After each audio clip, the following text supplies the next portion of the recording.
All right, good evening, Moose family. Welcome back for another Sunday night show. This is the chase for the Moose Cup, round two starting this week. It's just Vic Lev and I doing the show this evening. We don't have a whole lot of stats because it looks like our losing captains just got lazier and lazier with the seasons going on and didn't do no stats. So we're going to do our best to recap last week's series with what we can and move on with our predictions for week two. So I'm going to go ahead and start off with the first series that we all know about from last week, which is Yam versus Fallen. Um, Yam sweeping Fallen in 4 games, and I hear there were some very frustrating players on the other side of the ice being from Fallen's team. Vic, you were in that series. You like to comment for me?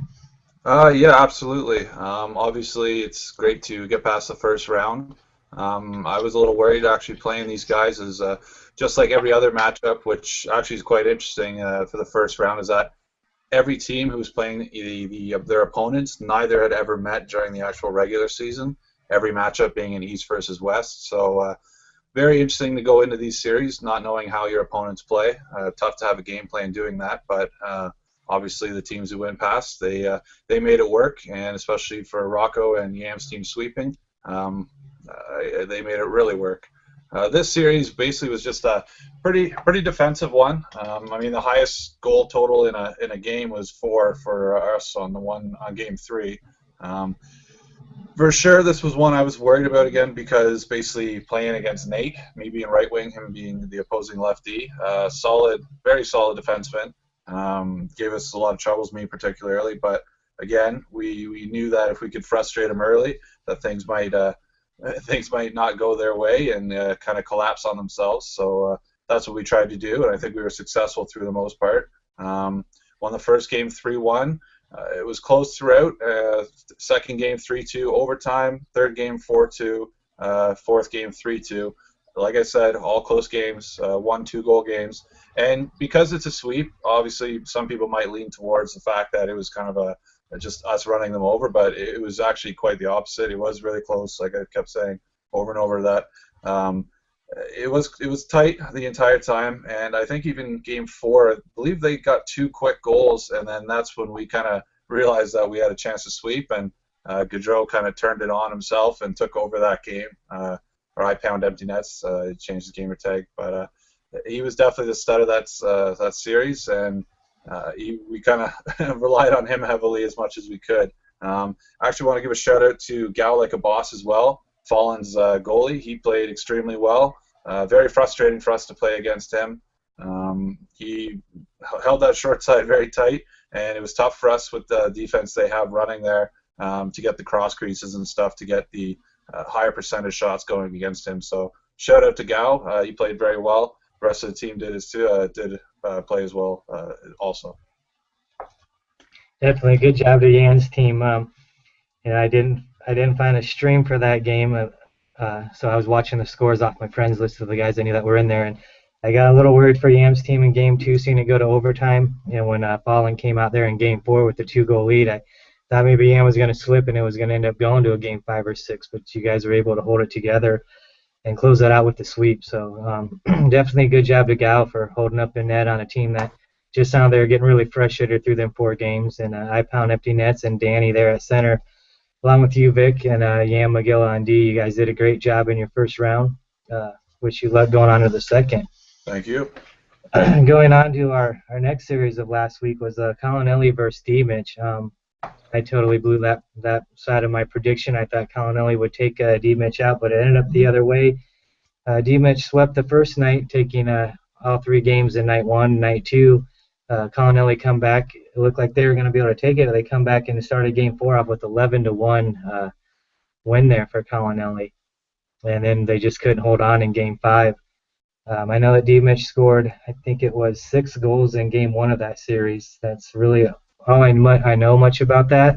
But do you have anything you know on that, Vic? As far as individual stats, unfortunately, no. I didn't take the time to go through the stats site individually for those games because that's not what we're expected to do. Looking for the losing captains to obviously respect their responsibility as being a captain for the full season. I'm sure if something came up or whatever, it was just kind of procrastinating. Hopefully that's the case for Colin and Claremont here. It looks like I don't want to call them out and say they did it on purpose, but again, I'm sure things got busy, whatever it is. So I'll give them the benefit of the doubt. But again, it's tough for us to do this show and talk about the series in depth when we don't have those stats. The only one I really know is the Game 4, so the first game of Night 2, Tuesday, June 17th. Colin team came out with a hell of a mission statement, winning 11-1. They had Schwartz back in the lineup. I would say that obviously helped. I know he's told me he hasn't been playing his best hockey, but clearly that game, and I think they won the following game as well. So he was playing well enough that they got the wins there. Unfortunately, though, when you're down 3, trying to come back, very, very tough thing to do. Obviously, I think it went to overtime, and from what I've heard, the play that kind of screwed it up was I think Schwartz meant to pass it to Colinelli or poke it or something, but instead chopped it. It skipped over Colinelli's stick at the blue line, leading to I think it was either a 2-on-1 or even a 2-on-0 rush, and that was about it for Colinelli's playoff run this season. Yeah, I just opened up MSO a little bit here to try to dig in without Colinelli stats there. Just looking at D-Mitch's, Colinelli definitely come out trying to prove something with the 11-1 win in Game 4. They're able to win Game 5, and Game 6 was a 1-0 win for D-Mitch in overtime. So I have to say, I have to give props to Colinelli's team for, going down 3-0 in a series and coming back and giving it their best shot. But without them stats, it's just hard to really know how close things were and to go on with that. But congrats to D-Mitch's team for moving on to the next round, and good job of Colinelli for trying to keep it going, trying to force that Game 7. Moving on now, we've got AC versus Rocco. This was another sweep by Rocco. This series was actually televised on YouTube by Drew 13. I always enjoy him being in games. You're going to get streamed. You got something to watch that night. The scores don't show it, but it was definitely a close series and a battle just by both teams. Vic, what can you say about that? I'm incredibly impressed with Rocco's team. I've always thought they were a good team, and they kind of flew under the radar. But I know a few of the guys on that team personally and know how well they can play the game. So it's good to see they've come together, and they're working very well together. First 3 games actually even more impressive, as they didn't have Colleton, who's obviously a notable player in the Moose. So for them to put up the 4-1, 4-2, and 1-0 shutout against AC's team the first night, even without Colleton, it speaks volumes to just how well that team is, how well they've come together, and they've been able to mesh and make things work. AC's team definitely no slouch. I think early on in the first couple weeks of the season were definitely one of those teams that everyone thought definitely a cup contender.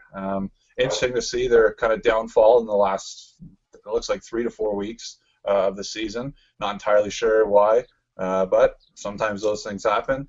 It's unfortunate. I think at one point they lost 11 in a row or something. It just blows my mind that a team can go from such a solid performer to something like that, and it's unfortunate for AC, but with losers there's winners, and congratulations to Rocco. A very impressive win with the sweep.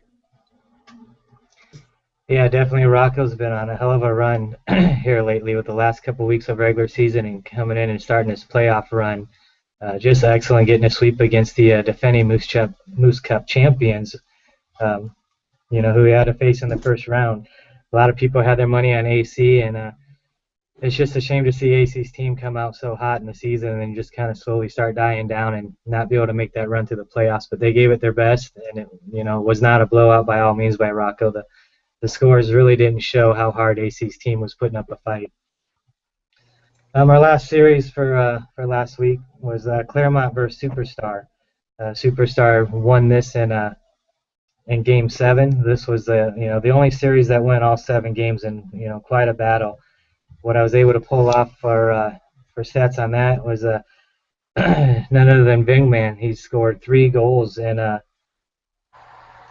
Game 6, I believe it was.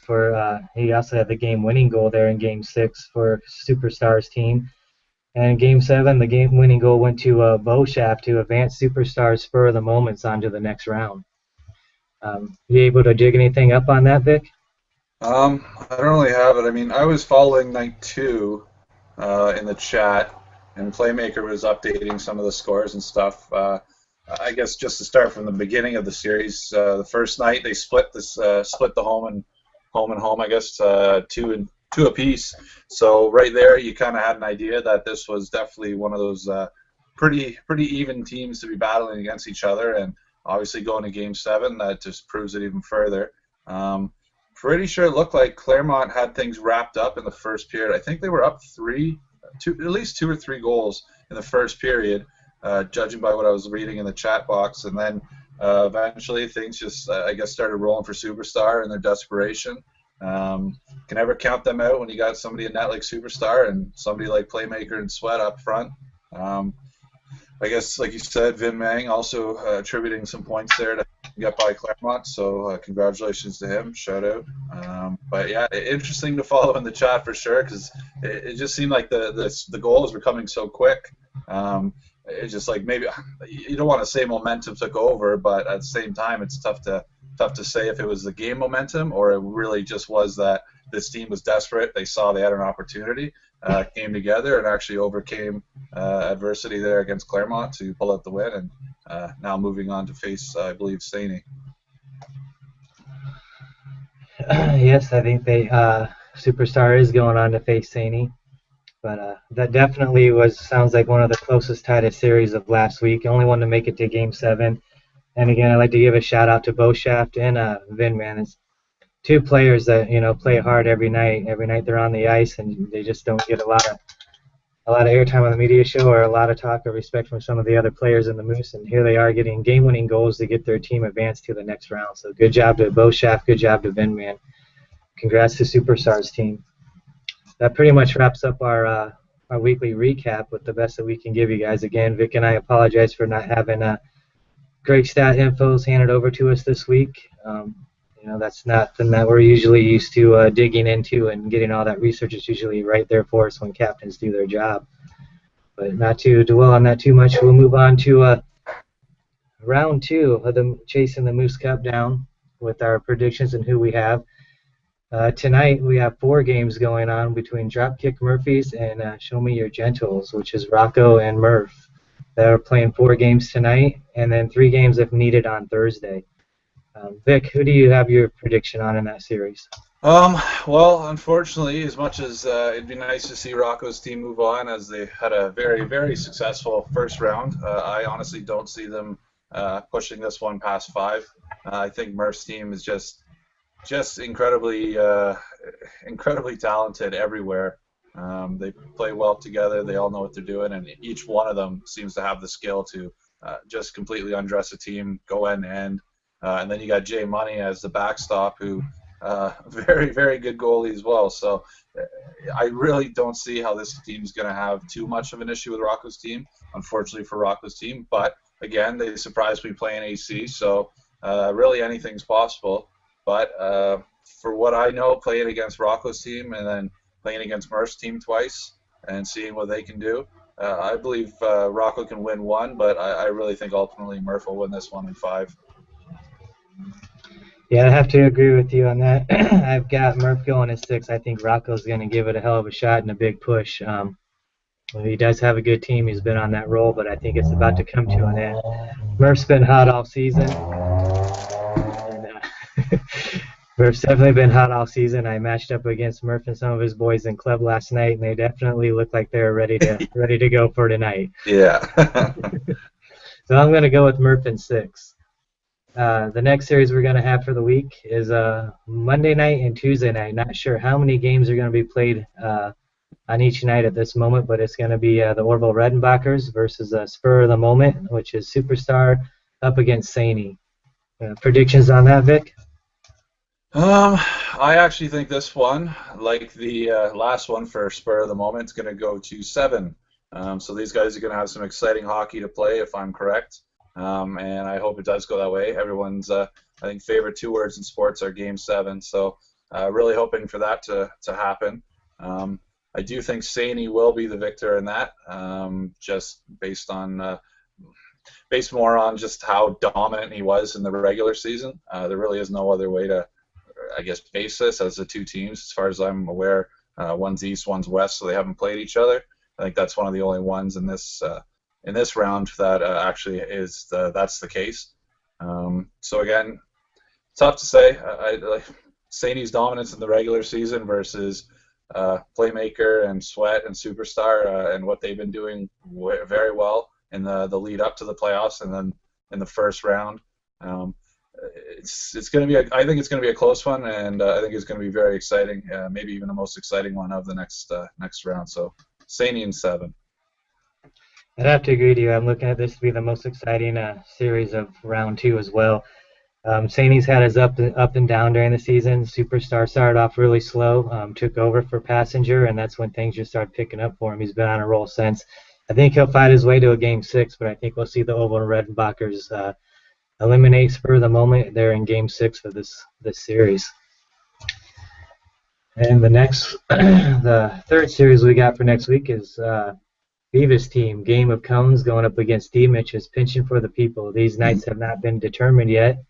I believe they might have that scheduled for them later on this evening, but at this time I do not have which nights they're playing on. I'm definitely going to be picking Viva on this. His team has just been solid all seasons long, where D-Mitch has been on a great run, but time to come to an end. We'll be expecting some Viva write-ups sometime during this week after we find out what nights they're playing on. I think D-Mitch will give them a good push and a run, but I'm looking for Viva to take that in 5 games. How do you feel about that, Vic? I tend to agree with you. We played Viva late in the season as a result of a reschedule. We had beaten them, but actually it was very close the entire series. They did take the first game in that 3-game series. They also weren't playing with their, as far as I know, their starting lineup, from what Viva has told me, or I guess made clear on the forums and whatnot. If they have their full lineup, it would be very interesting to see how well these guys play together. Even the way we played them, or how they played in that 3-game series without their starting lineup, very, very lethal team. Jay-Z were obviously well known. Viva is tied with D-Mart for, I think, leading points in the league from the regular season, so quite a weapon himself. Bagshot the middle, making a name for himself. I think he was a rookie last season, but everyone should kind of know his name by now. Those 3, definitely a lethal forward line combination. Only criticism is maybe sometimes they tend to get into a certain rhythm and then do the same sort of zone entries and breaks and moves and whatnot over and over, where if D-Mitch's team is able to pick up on that, then they should be able to shut it down and realize what's happening, and then that'll cause Viva's team to have to change. But that being said, if it's working for Viva's team, then don't mess with success, and I think they'll be very, very successful here. I think Viva's team will take it in 6. I just don't see D-Mitch's team being able to stop the offense of Viva's Game of Cones. And you know what? It's been much too long without a Viva Game of Thrones write-up, so I'd like to see that just as well. Definitely, yeah. With you got Viva, Jay-Z, and Steve Bagshaw up front together. I mean, they had a great season last year. They made a push to get to the finals this year. I think you just might see him getting into the finals. So, good luck to Viva. I got you taking it in 5, and we'll see if D-Mitch can make an upset there. And our last series we have going on for this week is going to be 4 games on Monday night, 3 games on Wednesday night. It's Yambag's MHL Breakfast Club going up against D-Mart's North America East. This as well could possibly be a very exciting series. D-Mart's been real solid all season long, so is Yambag's team. Both of them had a really good draft. I don't recall, any up and down from Yam, just a solid season. And D-Mart might have had a couple of series where things didn't look so good, and then they pulled right back, and they've been just going straight to the top with their first round bye. I think Yambag's going to fight hard with, I pound empty pucks, yourself on right wing, Vic, and Danny over there on center. I never got to play against either of these teams during the regular season, so it's hard for me to say what they have. Last night I matched up against Danny and Club, the first time I've ever seen him play, and that guy's one hell of a fucking player, I can say that. So I'm definitely going with Yam, but I think it's going to go to 7 games. What do you got to do in that series, Vic? Since I'll ask you a prediction too, but since you're in that series, what do you guys feel you've got to do to take D-Mart out and move on to that third round without giving too much of your game plan away? Well, obviously D-Mart's the big name on the team. Like I just mentioned, the previous playoff preview, we were talking about Viva being tied for points in the regular season. He was tied with none other than D-Mart. So D-Mart's obviously the one that deserves a lot of the attention. That being said, the guy can score goals and he can make the pass to get the goal scored. So while he's lethal, there also is others on the team. I'm pretty sure McSwagger's on there. Marty McFly, I believe, is on there as well. So other guys, very, very skilled. Again, it's tough to say without giving away too much of a game plan, but I don't know. I think we've been playing very well lately. I think we've just been coming together more as a team. Each series we've gone through, I'm very impressed with the way we've been playing, especially lately. And being able to switch up when need be, when something's not working, we're able to kind of consistently change to something that might work better and actually go and follow through with it. We've also been very successful playing down a couple goals or even a game. So I think that's very important in the playoffs to not let the fact that you might be down a goal or two or even a game or two get in your head and kind of just screw you over. I think we have very solid players who are level-headed and know that there's always a chance to come back. So even if we do get down a game or two, or if we get up a game or two, the game plan for us is basically just stick to what works and change it up when it doesn't. I got us winning in, well, first time ever, we're going to win in 3 games. 3 games, you heard it here first. We'll win in 6. You're going to have them rage quitting after the third night. I know exactly how it works. Yeah, and sorry, let me correct myself too. This is actually another one where 2 teams are playing East and West who have never met up before. So as I said before, with Saini and Superstar, this will be the second one in round 2, D-Mart and Yam. So again, very interesting aspect of those series because we've never played each other. So very interesting to see how they play. And then game 1's going to be a real defensive, feeling out type of thing, and game 2 and 3 and so on will just get more and more relaxed, and you'll see the goal totals start going up from there. Definitely. This is also a series that's going to be a battle of the goalies, as you got 2 great goalies in it. You got Dally on D-Mart side, and you got Lamsey on the Yam side. So, 2 powerful forward lines, 2 great goalies. It could be high scoring, it could be low scoring, but definitely think it's going to be, another exciting series for the week. If anyone on either of them teams has live streaming going on, please message me. I have nothing but time on my hands during the week to be watching some hockey. That's going to wrap up our week 2 playoffs preview. Go ahead and move on with you, Vic, with your regular team of the week, 3 stars of the week. Actually, before I get to that, I just wanted to say a special shout out to basically all the rookies in the the first season of Moose post that Sweet Lou started. That kind of stuff can only help the league. Whether you don't like something about the league, it's best to let us know. Obviously, don't be a dick about it. There's tactful ways to go about it, but definitely criticism is welcome. If you don't feel comfortable posting where everyone can see it, feel free to message myself or any of the MEC. If it's good news, bad news, doesn't matter. We like to hear it. We like to know what works and why this league is better than others or worse than others, in your opinion. I know currently it seems like everybody likes a 3-game format. That is that will not change. I know that's something I personally like myself, and it drew me to the league for sure, as well as the media. So again, thanks to all the rookies posting in there. Please keep doing that. All of you who haven't. Get your opinions heard. Put them out there. Let us know what we can improve. That's what we want to do all the time, is just keep improving. I don't know if you want to add anything to that, Blue. I think you covered it, but very nice to involve the rookies and let them know that we're here to support them. Rookies help make the league grow and help the league keep going. Absolutely. All right, we'll move on to the team of the week and first, second, third. Well, again, kind of tough without a lot of the stats in, but with the teams, 2 sweeps, a Game 7 and a Game 6. Obviously, there's some more chances for players to get more points in the longer games, but without the stats in and the way that this is all run, almost those Game 7 and 6 teams are kind of eliminated because I'm not going to go through all the stats. So you can blame me if you like, but really the blame should be put on the captains who didn't put in their stats and kind of screwed everybody else out of the running here. That being said, going to run down the list. Third star from the MHL Breakfast Club is I Pound Empty Nets, formerly Gaudreau 13, or as we call him, Dr. Twos. This guy, while he had 8 points, along with myself and Danny, who each had 8 points, and Yam had 0. 4 games played, 5 goals, 3 assists, had a +8 rating. Within those 5 goals, he had 2 shorthanded goals, which are clutch when we're killing penalties. We're expected to just hold off, and instead this guy's turning it around and scoring goals for us, so huge there. Also had 2 game-winning goals, so he single-handedly was definitely probably the MVP for us in that first-round series. So congratulations, I Pound Empty Nets, Dr. Twos.